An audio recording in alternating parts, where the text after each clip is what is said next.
So with that, Mr. Anand Sen from West Bengal Energy Regulatory Commission, your thoughts, please. Yeah. Good morning, everybody. My co-panelist, respected audience, I have just been told to speak something. I don't have any earlier preparation. I'll just speak extempo. And he has made my job very comfortable, Mr. Gupta, by posing the issues. These issues I have been posing for a long time. Before that, I'll tell what West Bengal has done. West Bengal is the first state to notify the net metering in 2030.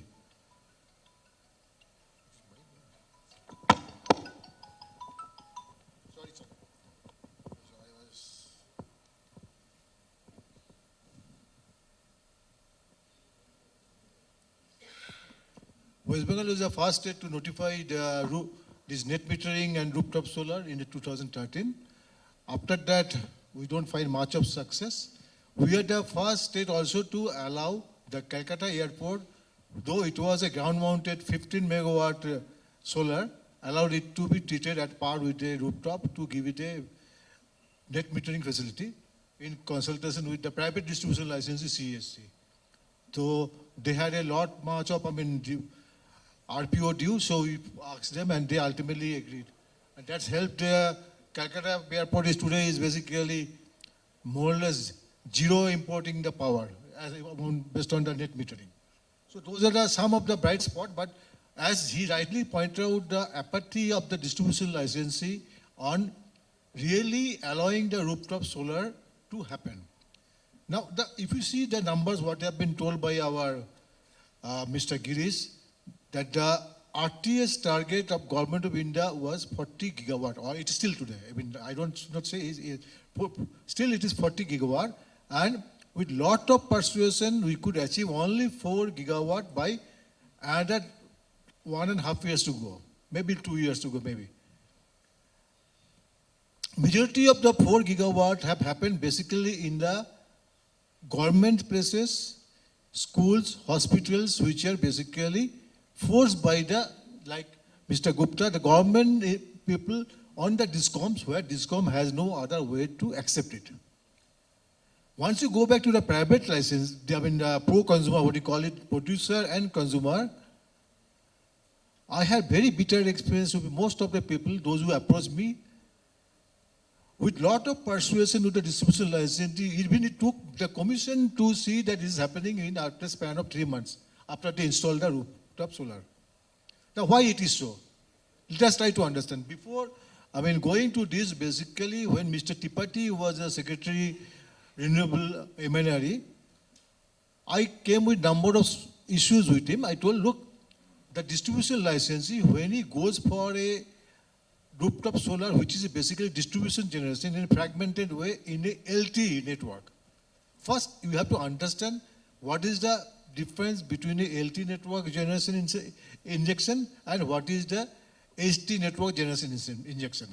When the generation injected by the different generators like the coal-based or gas-based or hydro or even the solar, large-scale solar in the HT, it is much more easy to manage.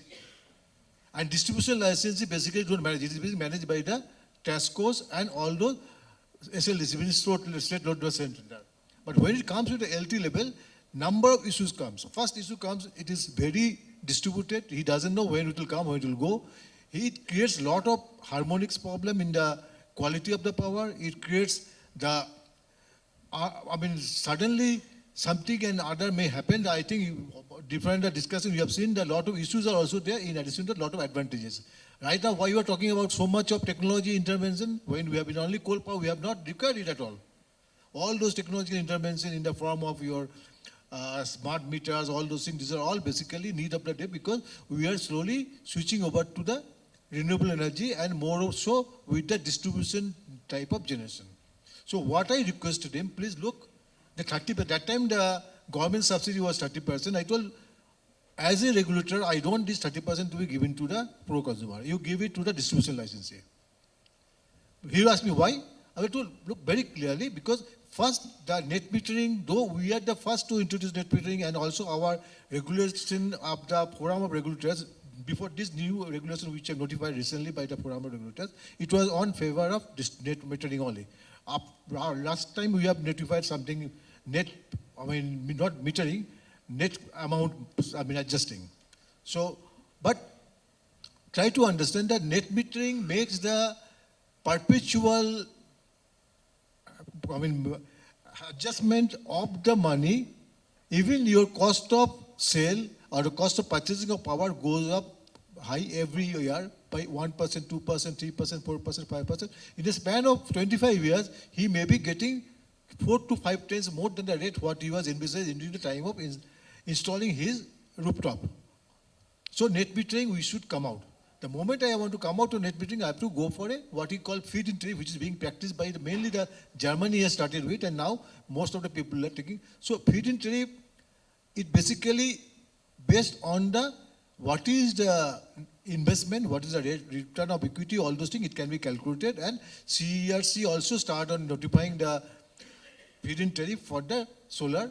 But I told in case of making it more, I mean, attractive, let it be linked with the average purchase price of the distribution company, because we, by the time they submit the tariff, we come with, by adding all those generation and everything, we calculate the average purchase price. So anyway, he is purchasing the power at that cost, so let it get the power at that cost, even in case of solar.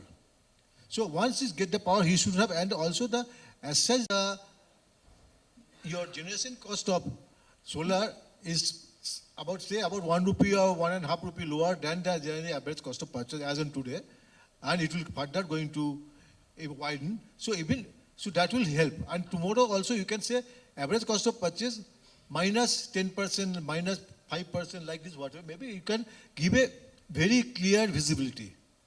Then this 30% you give to the distribution licensee, which will be basically going to his capital investment. Because as a regulator, we will ensure that doesn't go to his balance sheet as a profit, it goes to his balance sheet as a capital investment, which anyway, either government in case of government distribution licensee, or the central government in the form of different grants and sanctions is giving it. And we as a regulator, we are taking note of it, and we are ensuring that those money is ultimately, if coming from different source, he doesn't get any amount of your interest on loan or all those depreciation, all those he doesn't get it, just like the way we are treating the government grants. So once that is done, distribution license get 30% money for allowing those things to done, and he will be encouraged and he will be doing it. And he will not be, then next thing what he really may bring it down, that before you allow the solar rooftop to get activated, lot of host of inspection, other things are there, and those are required. I don't say they are not required. Whether it is safe or what is compatible with the grid, whether we have debated about the transformer capacity. Initially, it was restricted only 10% of the DT capacity. Then we have now opened it up to 75. Now we have somewhere we are opening up to 100%. So whatever it may be, those things are required. We cannot just give away with that. So let us, instead of going to a government agency like the licensee or the renewable energy department, let it give into a registered professional, just like the way we are opening up the boiler licensee, let it open up for there, and based on the certification, the licensee will accept it or reject it.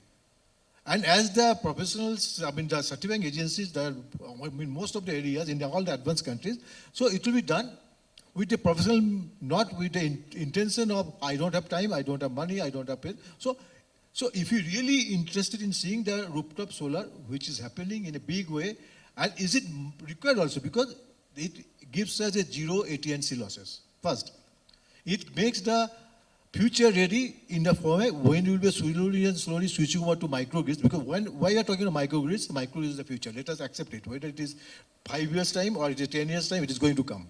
So as and when we will be switching over to microgrids and some support from the main grid, this rooftop solar will be the major handy in our hand. So I will not take much of it because I have just giving a, so our time there is a need, and with my all those players, they have given 10%. MNRE told, Mr. Tripathi told, I have made 10%. Then when Mr. Anand Kumar came, he told, based on your representation, we have allowed 10%, but that just put so many conditions. Based on the additionality of the capacity addition, because this year your rooftop solar is a 100 megawatt. Next year you should have at least go by 10%, you get 10% like this. So a lot of things are, I told that, forget about it. You have a RPO compliance. Once it's meeting the RPO compliance, based on the RPO compliance, incremental RPO compliance, if he doesn't meet, you penalize him anyway. If he meets, you give him the compliance certificate and also give him some money, which goes as a capital. Anyway, the government of India is injecting 1 lakh crore this year and 3 lakhs crore by another couple of years. Every state is injecting money in the form this way or that way. Let it be channelized this way. And this will really make them also proactive to do it. With this, I don't want to take much of time. I thank all of you. And I am ready to debate on this subject. And Mr. Gupta, if he wants, I can also talk to your regulators and the Swiss license on this. Thank you very much. Thank you, Mr. Sain. That's very insightful. Two very key points he mentioned, which I think are very, in my perspective, important because we've been doing that research at EPRI and other places in the US for a long time. One is the power quality issues, and second one is no AT&C losses, right? Because the generation is in the distribution or the closest to the source, then you're consuming the energy right there. So you kind of reduce the AT&C losses almost to zero. So those are excellent points that must be encouraging for the unleashing solar PV in